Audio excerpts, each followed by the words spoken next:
This is the story of a man named Stanley.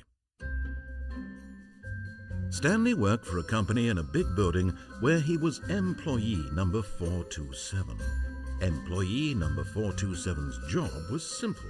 He sat at his desk in room 427 and he pushed buttons on a keyboard. Orders came to him through a monitor on his desk, telling him what buttons to push, how long to push them, and in what order. This is what employee 427 did every day of every month of every year. And although others might have considered it soul-rending, Stanley relished every moment that the orders came in, as though he had been made exactly for this job. And Stanley was happy. And then one day, something very peculiar happened. Something that would forever change Stanley. Something he would never quite forget. He had been at his desk for nearly an hour when he realized that not one single order had arrived on the monitor for him to follow. No one had showed up to give him instructions, call a meeting, or even say hi. Never in all his years at the company had this happened, this complete isolation. Something was very clearly wrong. Shocked, frozen solid, Stanley found himself unable to move for the longest time. But as he came to his wits and regained his senses, he got up from his desk and stepped out of his office.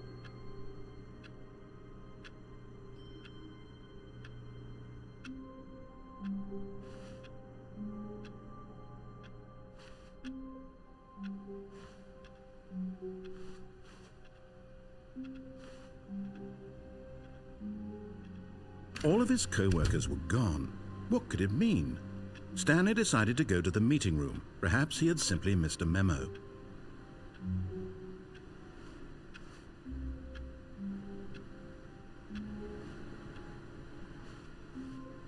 No matter how hard Stanley looked, he couldn't find a trace of his co-workers.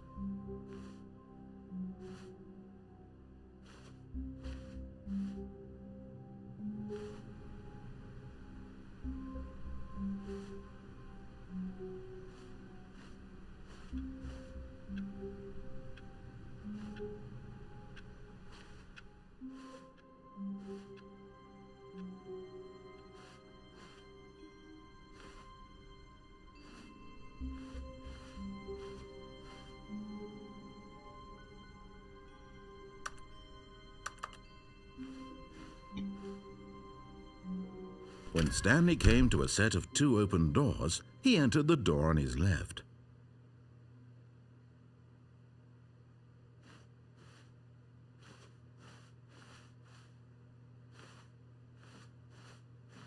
This was not the correct way to the meeting room, and Stanley knew it perfectly well. Perhaps he wanted to stop by the employee lounge first, just to admire it.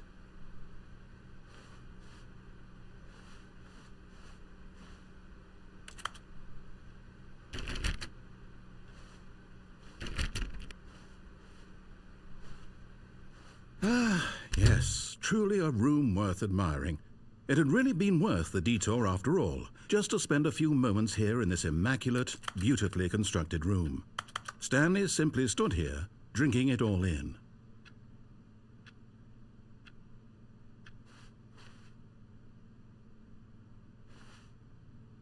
Yes, really worth it being here in the room. But eager to get back to business, Stanley took the first open door on his left.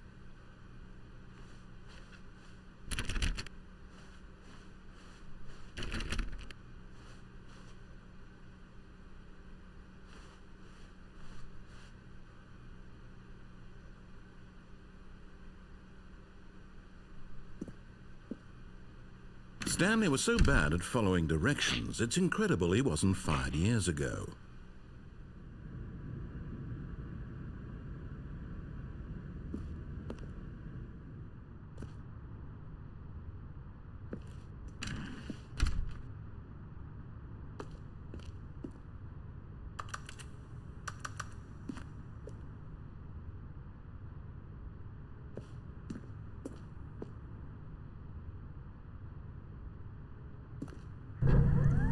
Look, Stanley, I think perhaps we've gotten off on the wrong foot here. I'm not your enemy, really, I'm not. I realize that investing your trust in someone else can be difficult, but the fact is that the story has been about nothing but you all this time. There's someone you've been neglecting, Stanley. Someone you've forgotten about. Please, stop trying to make every decision by yourself. Now, I'm not asking for me, I'm asking for her. This is it, Stanley. Your chance to redeem yourself. To put your work aside, to let her back into your life. She's been waiting.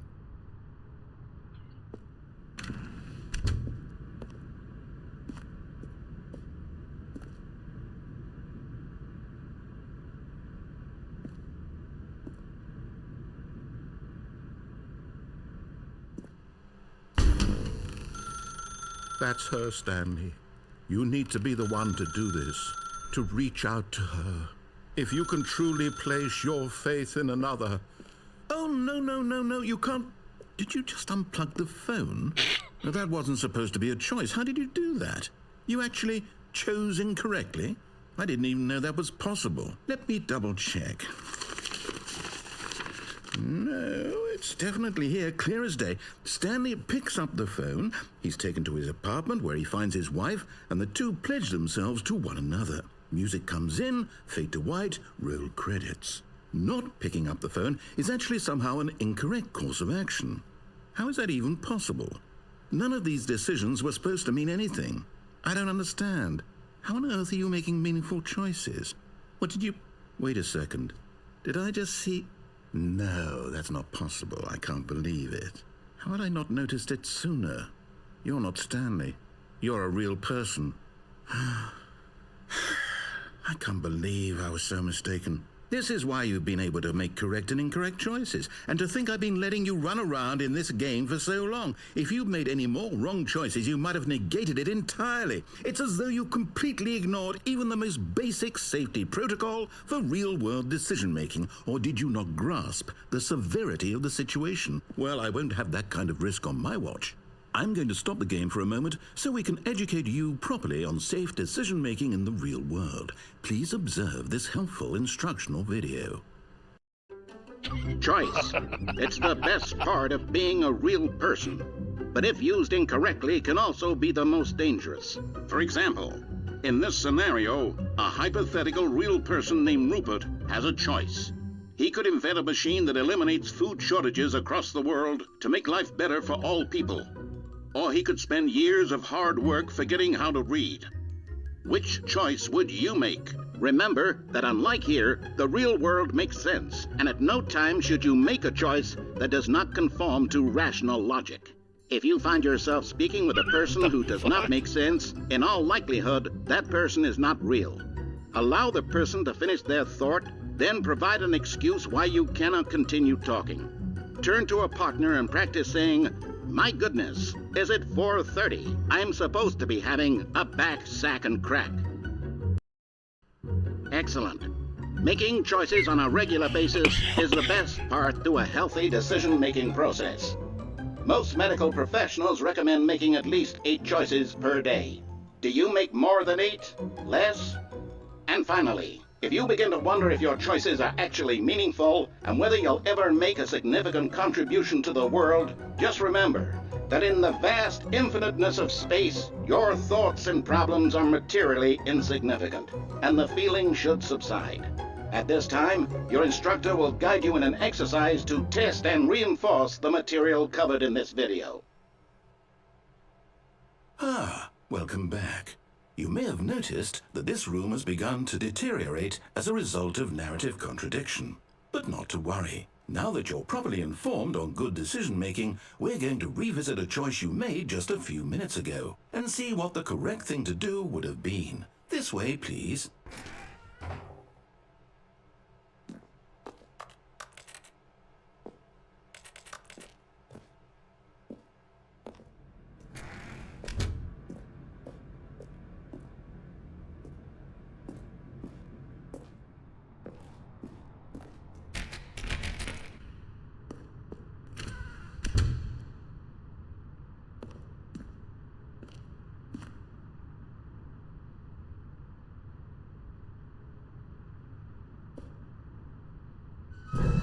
Now that we know your choices are meaningful, we can't have you jumping off the platform and dying. Imagine the main character dying senselessly halfway through the story. That story would make no sense at all. We just need to get you home as soon as possible before the narrative contradiction gets any worse. Unfortunately, it seems this place is not well equipped to deal with reality.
Almost there. You'll take the door on the left, back to the correct ending, the story will have resolution once again, and you'll be home free in the real world.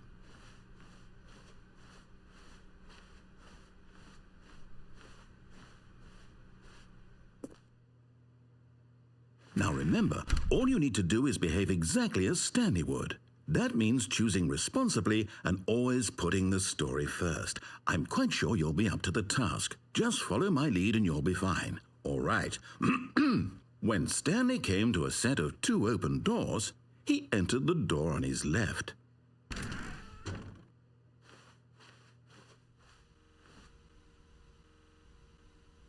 No! Why did you do that? Quickly, hurry back in the other direction. Perhaps we're not too late.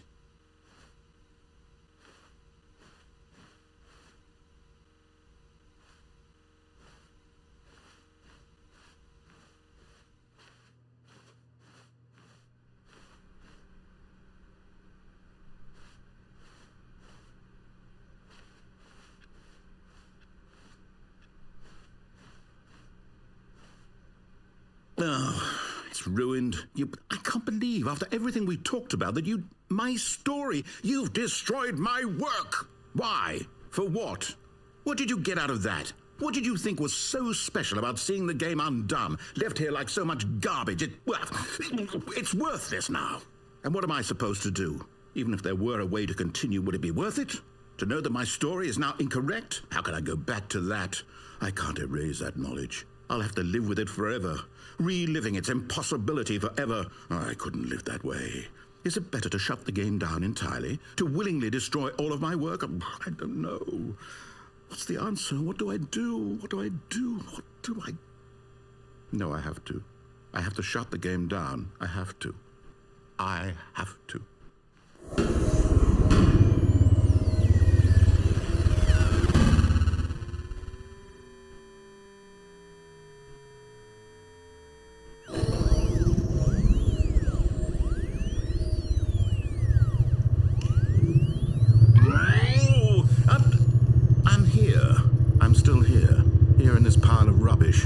With you who thought you were so clever.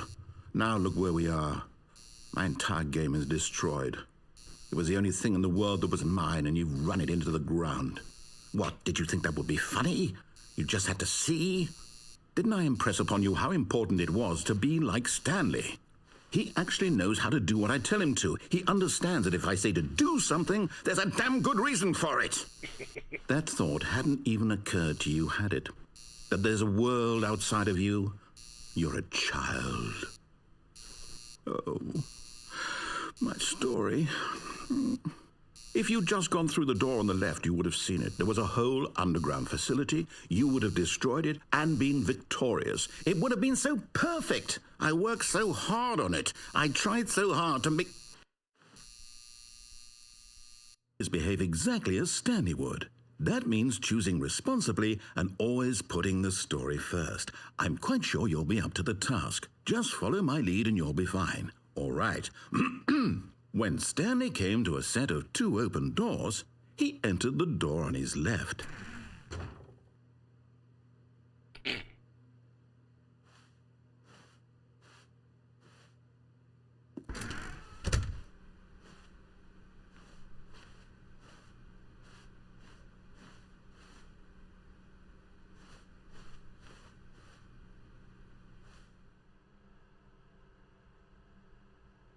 Yet there was not a single person here either. Feeling a wave of disbelief, Stanley decided to go up to his boss's office, hoping he might find an answer there.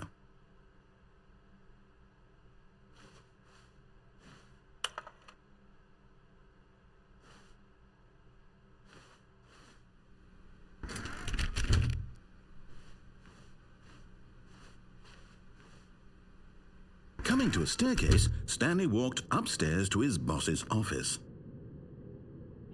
Locked it up, so I have to.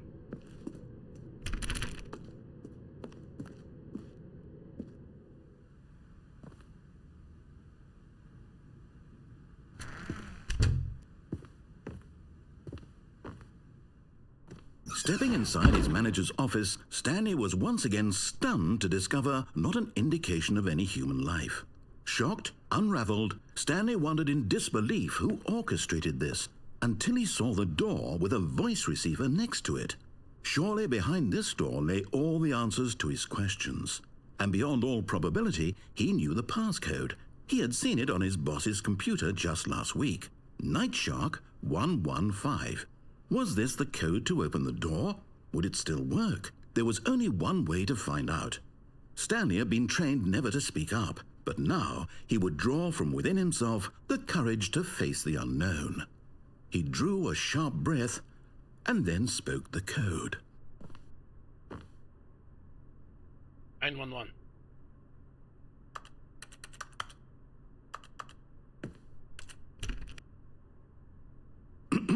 Stanley spoke the code.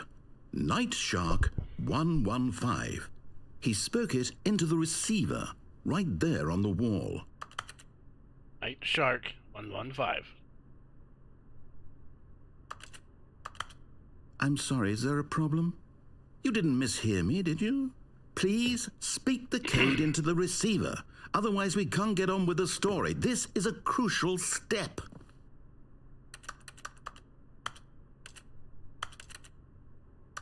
Okay, fine, you're not going to do it, but you know what? It's pretty humiliating to bring you this far, only for you to suddenly decide you have better things to do. I asked you for this one single thing, for your respect. The kind of respect Stan...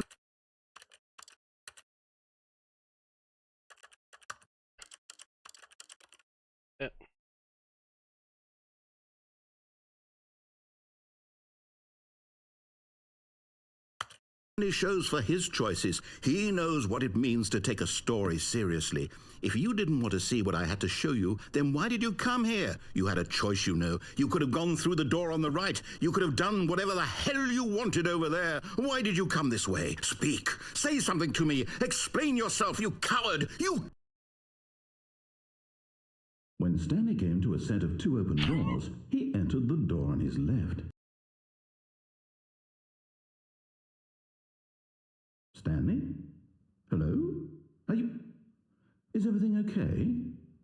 Stanley, please. I need you to make a choice. I need you to walk through the door. Are you listening to me? Can you hear me? Is everything all right? Stanley, this is important.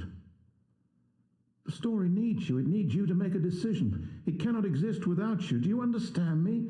Whatever choice you make is just fine. They're both correct. You cannot be wrong here. We can work together. I'll accept whatever you do. I simply need you to take that step forward, please. Choose. Do something. Anything. This is more important than you can ever know. I need this. The story needs it. So, you hear me? Are you there? Are you listening to this? Stanley, are you there? Okay. It's okay, I can wait. You need time to decide. Time to make sure your choice is correct. That is the best choice. That's all right. I'll wait for you to decide what's the right thing to do. Take as much time as you need.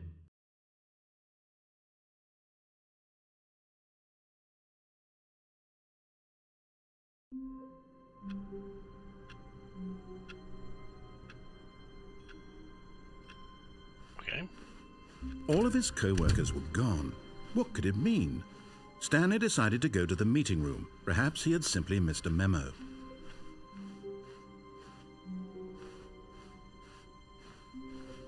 When Stanley came to a set of 2 open doors, he entered the door on his left.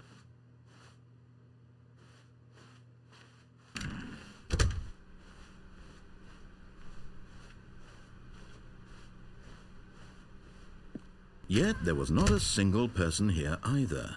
Feeling a wave of disbelief, Stanley decided to go up to his boss's office. Coming to a staircase, Stanley walked upstairs to his boss's office.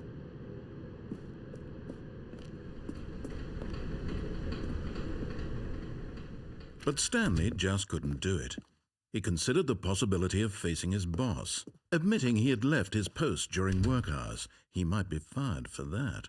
And in such a competitive economy, why had he taken that risk? All because he believed everyone had vanished? His boss would think he was crazy. And then something occurred to Stanley.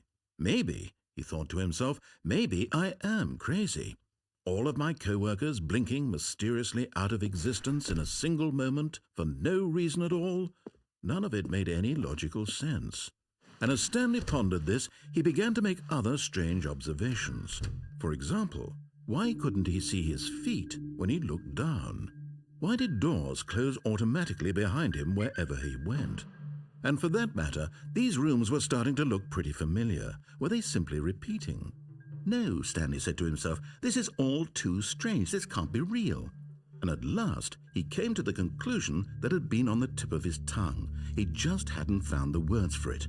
"I'm dreaming!" he yelled. "This is all a dream." Oh, what a relief Stanley felt to have finally found an answer, an explanation. His co-workers weren't actually gone. He wasn't going to lose his job. He wasn't crazy after all. And he thought to himself, I suppose I'll wake up soon. I'll have to go back to my boring real-life job pushing buttons. I may as well enjoy this while I'm still lucid. So, he imagined himself flying and began to gently float above the ground. Then he imagined himself soaring through space on a magical starfield, and it too appeared. It was so much fun, and Stanley marveled that he had still not woken up. How was he remaining so lucid? And then perhaps the strangest question of them all entered Stanley's head. One he was amazed he hadn't asked himself sooner. Why is there a voice in my head dictating everything that I'm doing and thinking? Now the voice was describing itself being considered by Stanley, who found it particularly strange. I'm dreaming about a voice describing me, thinking about how it's describing my thoughts, he thought. And while he thought it all very odd and wondered if this voice spoke to all people in their dreams, the truth was that, of course, this was not a dream. How could it be? Was Stanley simply deceiving himself, believing that if he's asleep, he doesn't have to take responsibility for himself? Stanley is as awake right now as he's ever been in his life. Now, hearing the voice speak these words was quite a shock to Stanley. After all, he knew for certain, beyond a doubt, that this was in fact a dream. Did the voice not see him float and make the magical stars just a moment ago? How else would the voice explain all that? This voice was a part of himself too. Surely, if he could just... He would prove it. He would prove that he was in control, that this was a dream. So he closed his eyes gently, and he invited himself to wake up. He felt the cool weight of the blanket on his skin, the press of the mattress on his back, the fresh air of a world outside this one. Let me wake up, he thought to himself. I'm through with this dream. I wish it to be over. Let me go back to my job. Let me continue pushing the buttons. Please, it's all I want. I want my apartment and my wife and my job. All I want is my life exactly the way it's always been. My life is normal. I am normal. Everything will be fine. I am okay.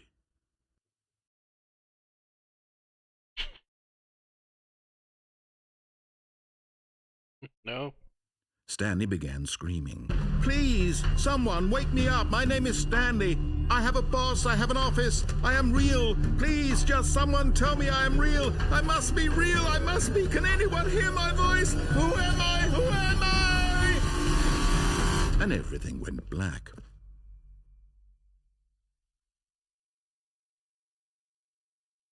This is the story of a woman named Mariella. Mariella woke up on a day like any other.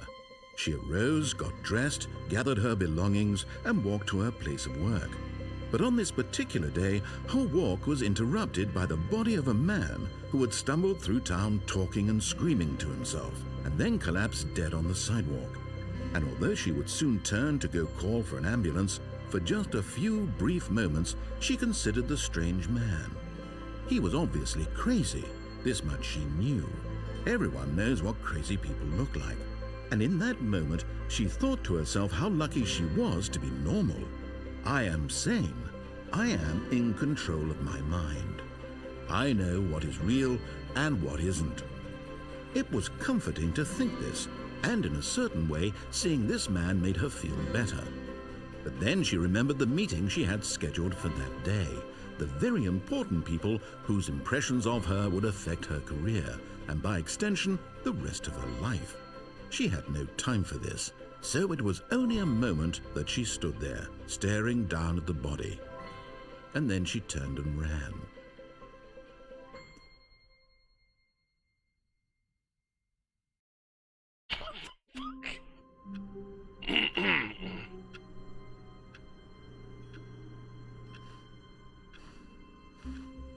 All of his co-workers were gone.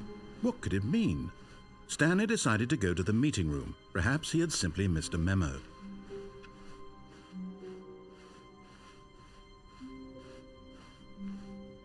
When Stanley came to a set of 2 open doors, he entered the door on his left.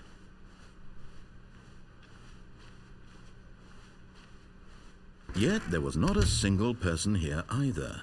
Feeling a wave of disbelief, Stanley decided to go up to his boss's. Coming to a staircase, Stanley walked upstairs to his boss's office.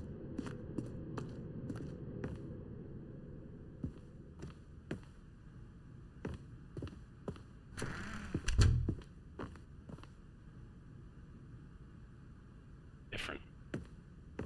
Stepping into his manager's office, Stanley was once again stunned to discover not an indication of any human life. Shocked, unraveled, Stanley wondered in disbelief who orchestrated this, what dark secret was being held from him.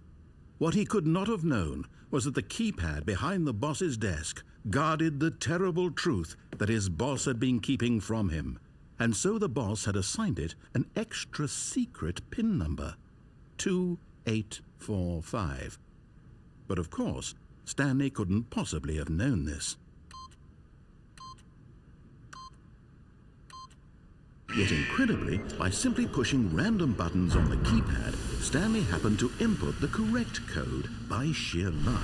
Amazing. He stepped into the newly opened passageway.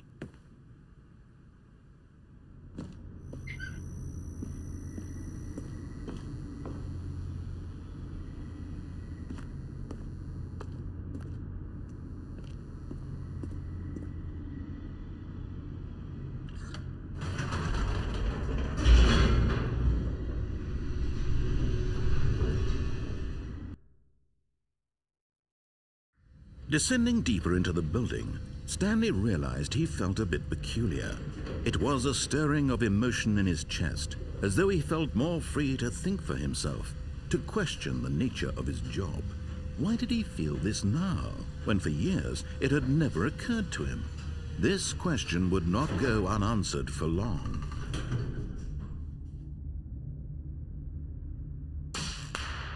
The fuck?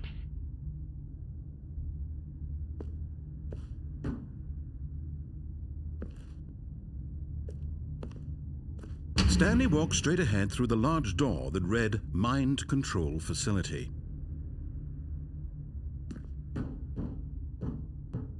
Oh. Although this passageway had the word escape written on it, the truth was that at the end of this hall, Stanley would meet his violent death.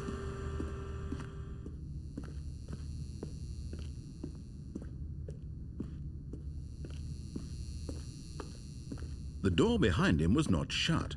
Stanley still had every opportunity to turn around and get back on track. At this point, Stanley was making a conscious, concerted effort to walk forward and willingly confront his death.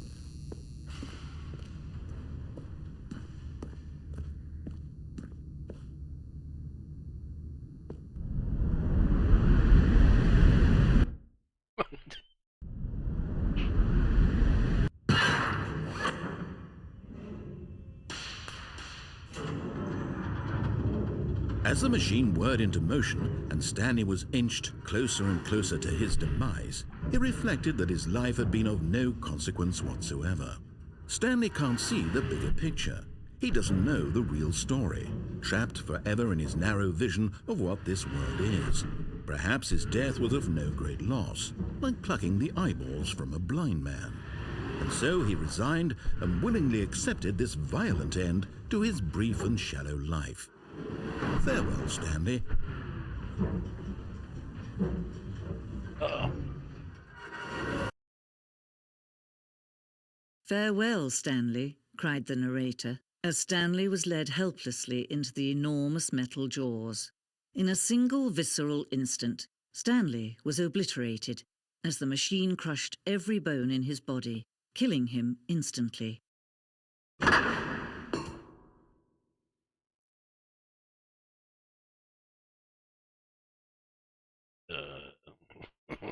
Okay. And yet it would be just a few minutes before Stanley would restart the game, back in his office, as alive as ever. What exactly did the narrator think he was going to accomplish? When every path you can walk has been created for you long in advance, death becomes meaningless, making life the same. Do you see now?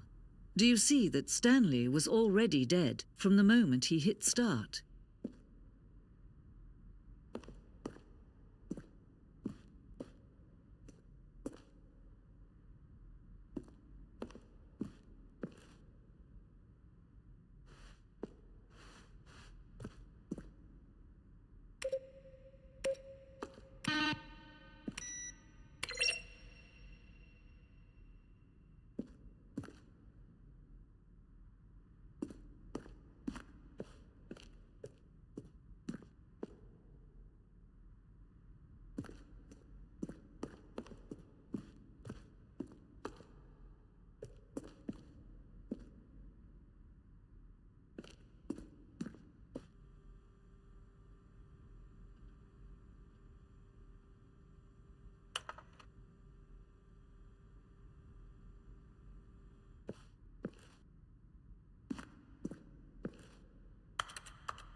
Oh, look at these two. How they wish to destroy one another. How they wish to control one another. How they both wish to be free. Can you see? Can you see how much they need one another? No, perhaps not. Sometimes these things cannot be seen. But listen to me. You can still save these two. You can stop the program before they both fail. Push escape and press quit.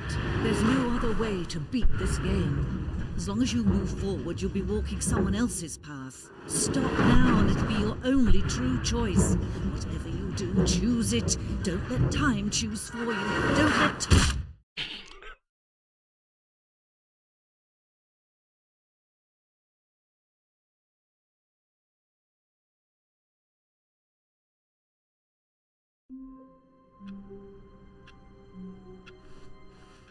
All of his co-workers were gone.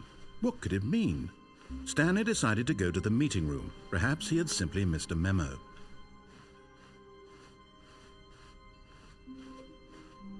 When Stanley came to a set of 2 open doors, he entered the door on his left.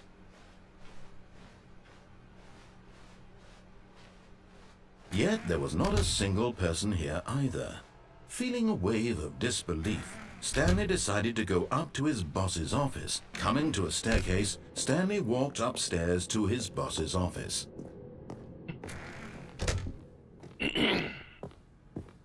Stepping into his manager's office, Stanley was once again stunned to discover not an indication of any human life. What could it mean? Stanley wondered aloud to nobody.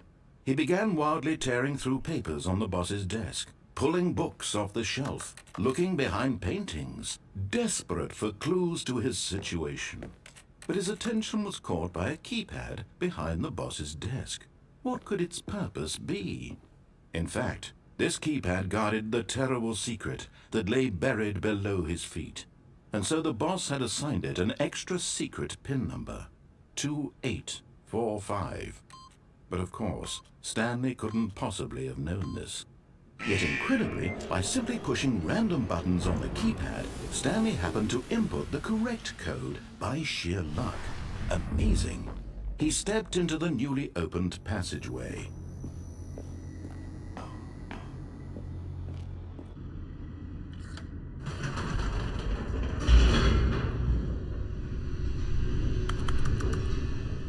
What? Oh.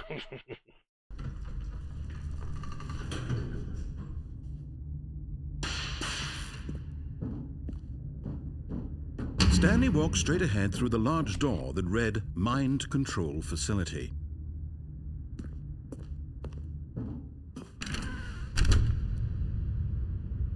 Guess we're in it now.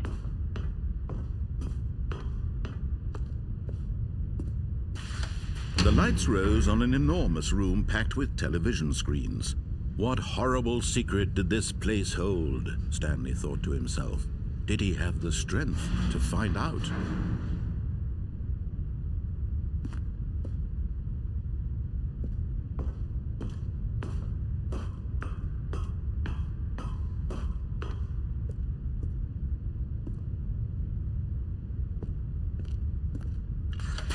Now the monitors jumped to life, their true nature revealed. Each bore the number of an employee in the building, Stanley's co-workers. The lives of so many individuals reduced to images on a screen, and Stanley, one of them, eternally monitored in this place where freedom meant nothing.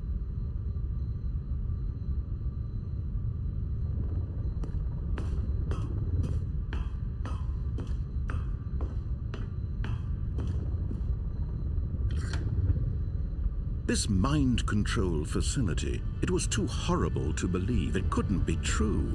Had Stanley really been under someone's control all this time? Was this the only reason he was happy with his boring job? That his emotions had been manipulated to accept it blindly?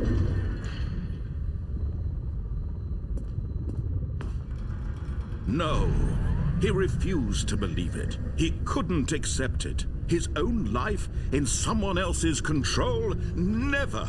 It was unthinkable, wasn't it? Was it even possible?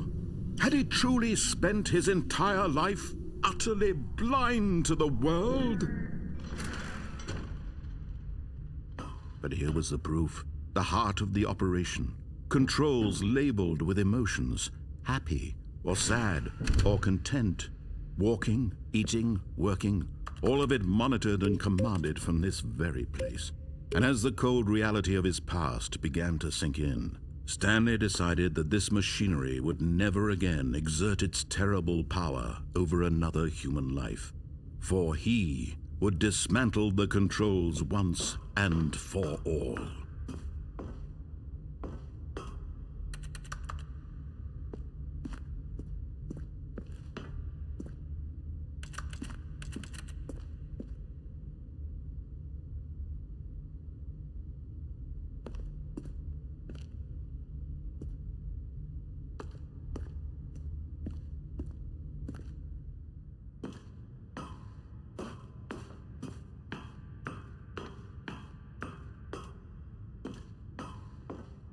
And when at last he found the source of the room's power, he knew it was his duty, his obligation.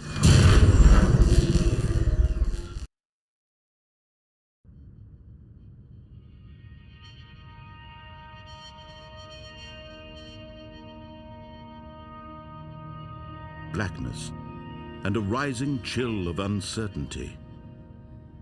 Was it over?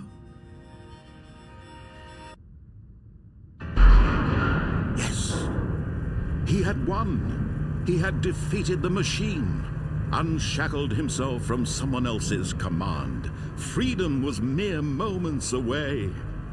And yet, even as the immense door slowly opened, Stanley reflected on how many puzzles still lay unsolved.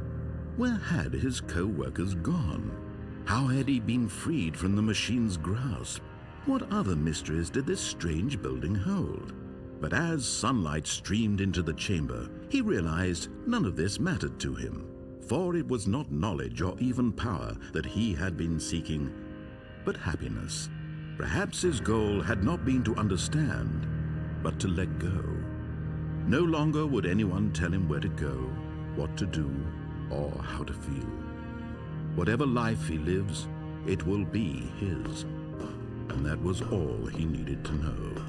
It was perhaps the only thing worth knowing.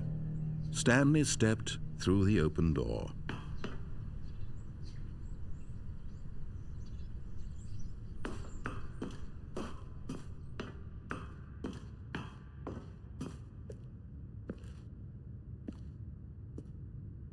That'd be more than one option.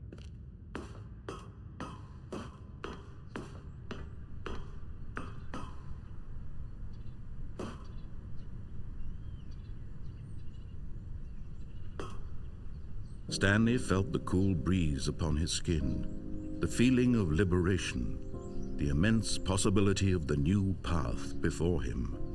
This was exactly the way, right now, that things were meant to happen.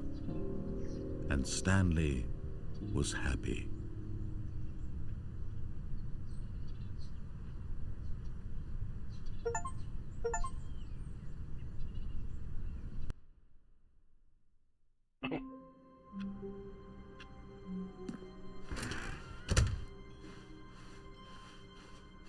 When Stanley came to a set of 2 open doors, he entered the door on his left.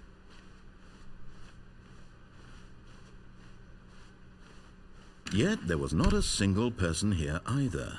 Feeling a wave of disbelief, Stanley decided to go up to his boss's. Coming to a staircase, Stanley walked upstairs to his boss's office.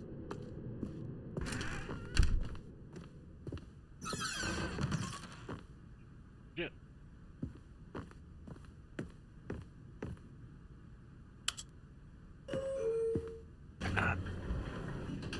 Options.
The moment he entered his manager's office, Stanley froze in his tracks.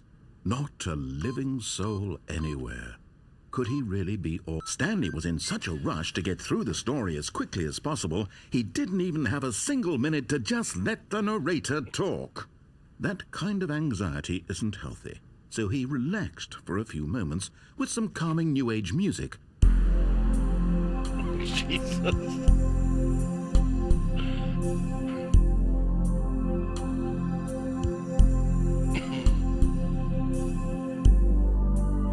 Feeling soothed and rejuvenated, Stanley calmly walked forward into the opened passageway.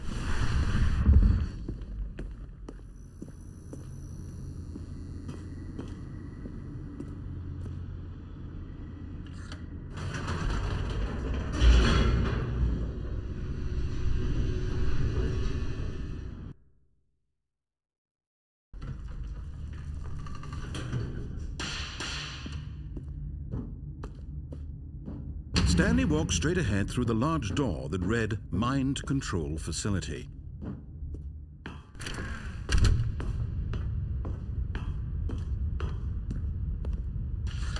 The lights rose on an enormous room packed with television screens. What horrible secret did this place hold? Stanley thought to himself. Did he have the strength to find out?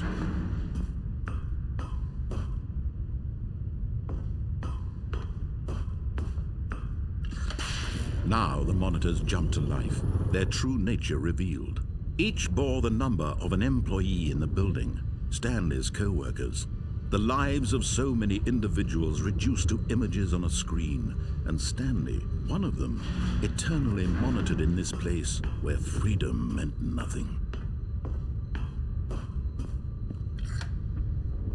This mind control facility, it was too horrible to believe. It couldn't be true. Had Stanley really been under someone's control all this time? Was this the only reason he was happy with his boring job? That his emotions had been manipulated to accept it blindly? No, he refused to believe it. He couldn't accept it. His own life in someone else's control? Never! It was unthinkable, wasn't it? Was it even possible? Had he truly spent his entire life utterly blind to the world? But here was the proof, the heart of the operation. Controls labeled with emotions, happy or sad or content, walking, eating, working, all of it monitored and commanded from this very place. And as the cold reality of his past began to sink in, Stanley decided that this machinery would never again exert its terrible power over another human life, for he would dismantle the controls once and for all. Oh, Stanley, you didn't just activate the controls, did you? After they kept you enslaved all these years, you go and you try to take control of the machine for yourself. Is that what you wanted? Control? Oh, Stanley, I applaud your effort, I really do. But you need to understand, there's only so much that machine can do. You were supposed to let it go, turn the controls off, and leave. If you want to throw my story off track, you're going to have to do much better than that. I'm afraid you don't have nearly the power you think you do. For example, and I believe you'll find this pertinent, Stanley suddenly realized he had just initiated the network's emergency detonation system. In the event that this machine is activated without proper DNA identification, nuclear detonators are said to explode, eliminating the entire complex. How long until detonation then? Let's say, 2 minutes. Ah, now this is making things a little more fun, isn't it, Stanley? It's your time to shine. You are the star. It's your story now. Shape it to your heart's desires. Oh, this is much better than what I had in mind. What a shame we have so little time left to enjoy it. Mere moments until the bomb goes off. But what precious moments each one of them is. More time to talk about you, about me, where we're going, what all this means. I barely know where to start. What's that? You'd like to know where your co-workers are? A moment of solace before you're obliterated? All right, I'm in a good mood. You're gonna die anyway. I'll tell you exactly what happened to them. I erased them. I turned off the machine. I set you free. Of course, that was merely in this instance of the story. Sometimes when I tell it, I simply let you sit there in your office forever, pushing buttons endlessly and then dying alone. Other times, I let the office sink into the ground, swallowing everyone inside, or I let it burn to a crisp. I have to say this, though, this version of events has been rather amusing. Watching you try to make sense of everything and take back the control wrested away from you, it's quite rich. I almost hate to see it go. But I'm sure whatever I come up with on the next go-around will be even better. My goodness, only 34 seconds left. But I'm enjoying this so much. You know what? To hell with it. I'm going to put some extra time on the clock. Why not? These are precious additional seconds, Stanley. Time doesn't grow on trees. Oh dear me, what's the matter, Stanley? Is it that you have no idea where you're going or what you're supposed to be doing right now? Or did you just assume when you saw that timer that something in this room was capable of turning it off? I mean, look at you, running from button to button, screen to screen, clicking on every little thing in this room. These numbered buttons, no, these colored ones, or maybe this big red button, or this door. Everything, anything, something here will save me. Why would you think that, Stanley? That this video game can be beaten? Won? Solved? Do you have any idea what your purpose in this place is? Stanley, you're in for quite a disappointment. But here's a spoiler for you. That timer isn't a catalyst to keep the action moving along. It's just seconds ticking away to your death. You're only still playing instead of watching a cutscene because I want to watch you for every moment that you're powerless, to see you made humble. This is not a challenge, it's a tragedy. Oh, it's up there. You wanted to control this world, that's fine. But I'm going to destroy it first, so you can't. Take a look at the clock, Stanley. That's 30 seconds you have left to struggle. 30 seconds until a big boom and then nothing. No ending here, just you being blown to pieces. Will you cling desperately to your frail life, or will you let it go peacefully? Another choice. Make it count, or don't. It's all the same to me, all a part of the joke. And believe me, I will be laughing at every second of your inevitable life from the moment we fade in until the moment I say, happily ever up.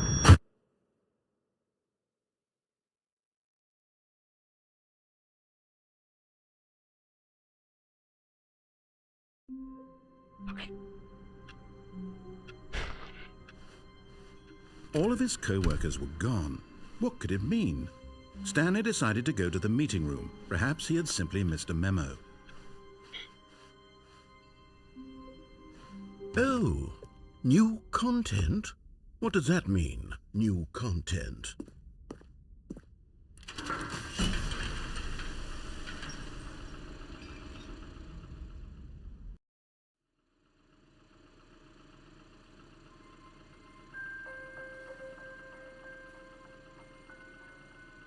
Hello, and thank you for playing The Stanley Parable Ultra Deluxe. As you may know, The Stanley Parable was a video game released in 2013 on home computers. After receiving critical and commercial success, it was expanded upon in 2022 with The Stanley Parable Ultra Deluxe, a reimagining of the game for consoles and home computers. The Stanley Parable Ultra Deluxe features exciting new content that broadens and expands the world of the Stanley Parable, delighting audiences the world over. Please, step inside and see what thrilling new adventures await in The Stanley Parable Ultra Deluxe. Oh, well, this sounds delightful. I'm very excited to see the thrilling new Ultra Deluxe content. Okay, so far it's an elevator. Nothing special yet, but I'm sure it's just the beginning of a mesmerizing adventure.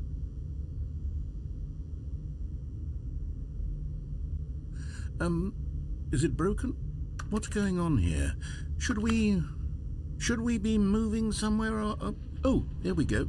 All right, finally, at long last, it's on to the new content. I've never been more ready. Let's do it.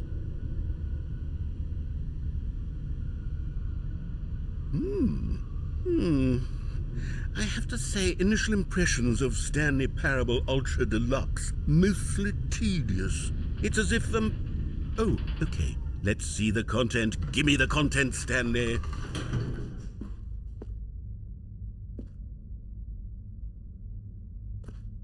All right, let's see. It's the jump circle.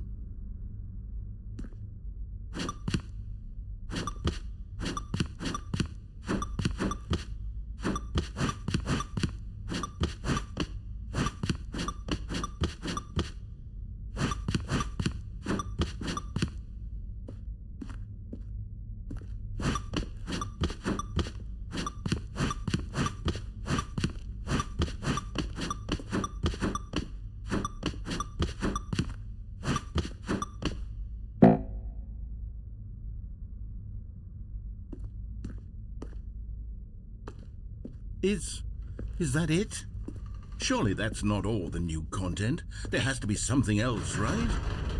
Goodness, another elevator. Stanley, I have to say, initial impressions of this game are not positive. It's just elevators and jumping.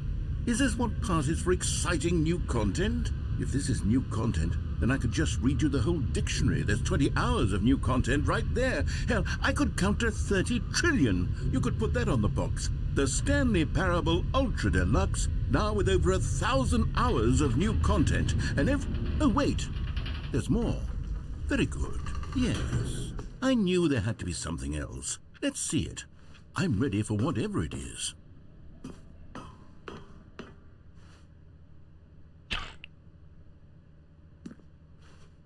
That's it?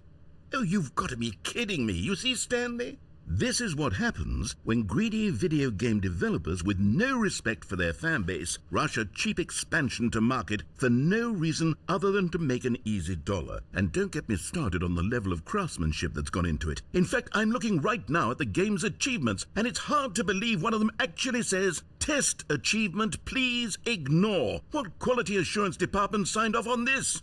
I'm infuriated and I'm offended, and I intend to find these people on Twitter and hold them personally accountable. It's my fault, Stanley. I built up too much anticipation around the new content, I'm afraid. It could never have lived up to such expectations. If you're still with me, why don't we just reset the game and we'll try to get back to what the Stanley Parable is really about. No frills, no gimmicks. Just you and me having a great time together like always. What do you say, friend?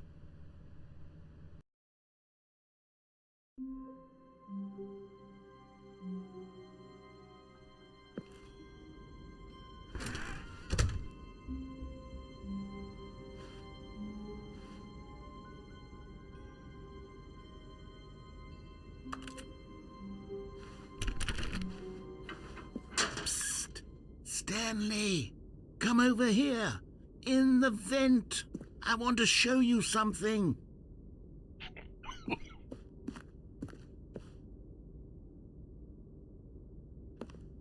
Oh, you don't want to see the cool surprise I made for you? Well, fine. You're a dork anyway, so who cares?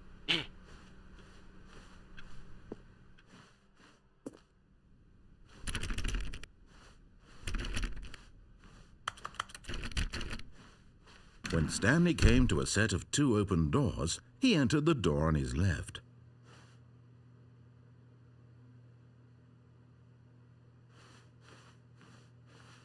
This was not the correct way to the meeting room, and Stanley knew it perfectly well. Perhaps he wanted to stop by the employee lounge first, just to admire it. Wow, yes, this room. But eager to get back to business, Stanley took the first open door on his left. Stanley was so bad at following directions, it's incredible he wasn't fired years ago.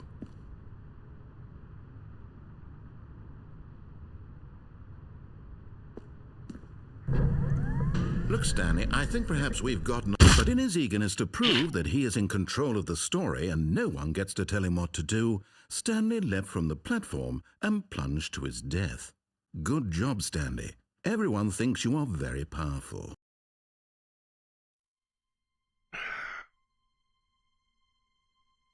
Alright, I think on that I'm going to call it for tonight. It's been a long week. Tomorrow we'll be back to Arma. Or maybe a little more of this. Anyone watching, thanks for watching.